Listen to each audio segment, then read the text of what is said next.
Carrier forces attached to the greatest fleet on Earth roam the waters off Japan and the Philippines. The deadly brood gets ready for a crushing blow at enemy sea units and shore installations. Official Navy pictures show a deck load of death ready for delivery.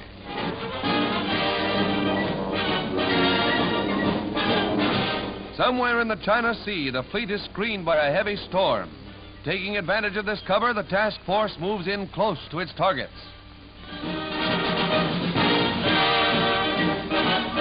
Once more, the bombers pound the Asiatic coast and Jap bases elsewhere, while another group strikes heavily at Jap shipping.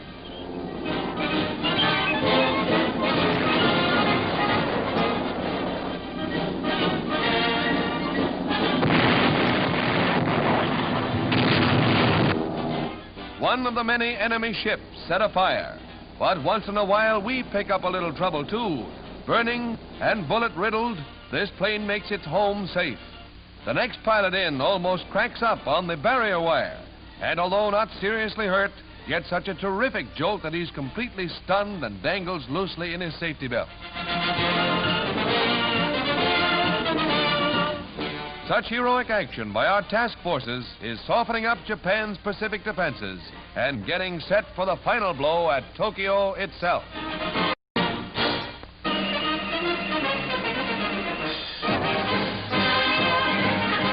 America's fighting Admiral William F. Halsey, briefly in America, gives the Japs a rough idea of his peace terms.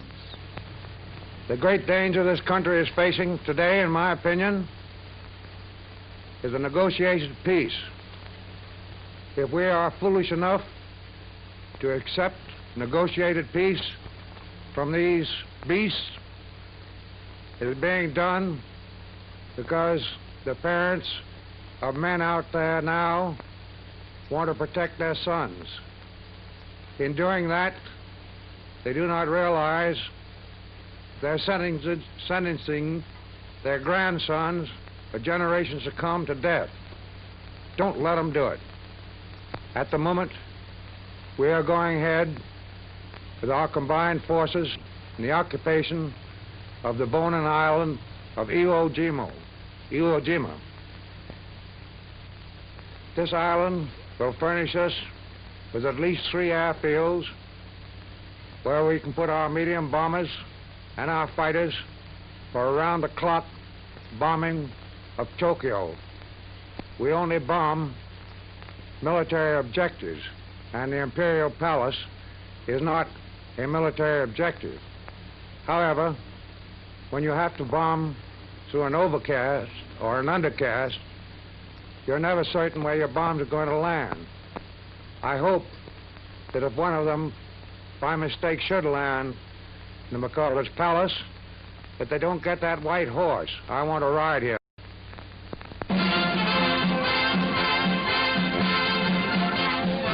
When the Marines land, they generally have the situation well in hand. But when the women Marines land at Honolulu, the issue is never in doubt, particularly as far as the GIs are concerned.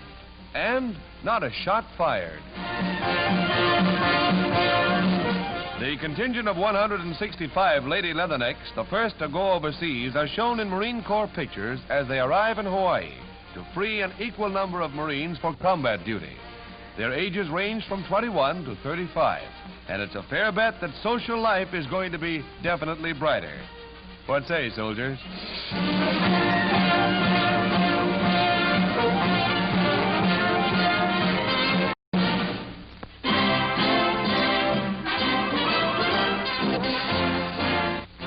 Now, don't blink. This backed-up plane with its elevator controls in front of the cockpit and its motor in the rear and with its rudder on the wings really flies. The 1,200 horsepower engine pushes the craft along at a speed which the Army keeps a secret. At Wright Field, Ohio, the Ascender, as this Curtiss-Wright experiment is known, is about to go through its paces.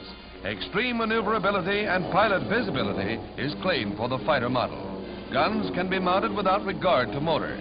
And now you see why the speed is kept mum. Aeronautical science has leaped another hurdle.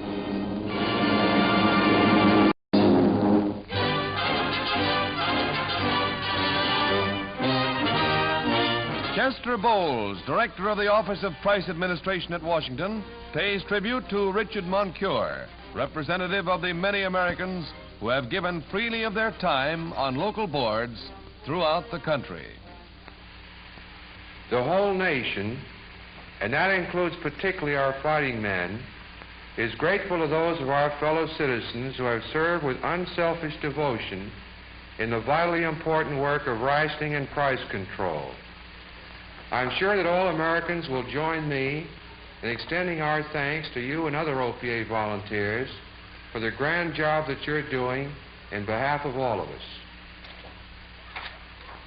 Thank you very much, Mr. Bowles. We shall all be glad to serve as long as we're needed.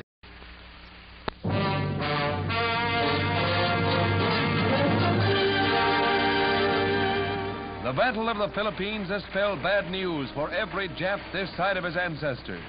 In a brilliant maneuver, with our casualties surprisingly low, we paved the way to the landing on Iwo Jima, with that city of infamy, Tokyo, less than 750 miles away.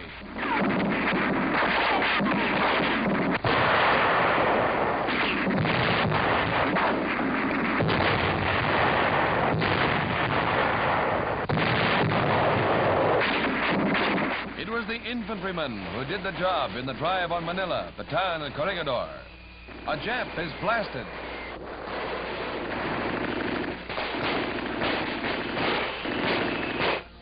Nip tanks and other armored equipment took a beating, too, along with their highly touted soldiers. Yes, Hirohito, that man is here again, and Manila is just a step on the way to Tokyo for General MacArthur.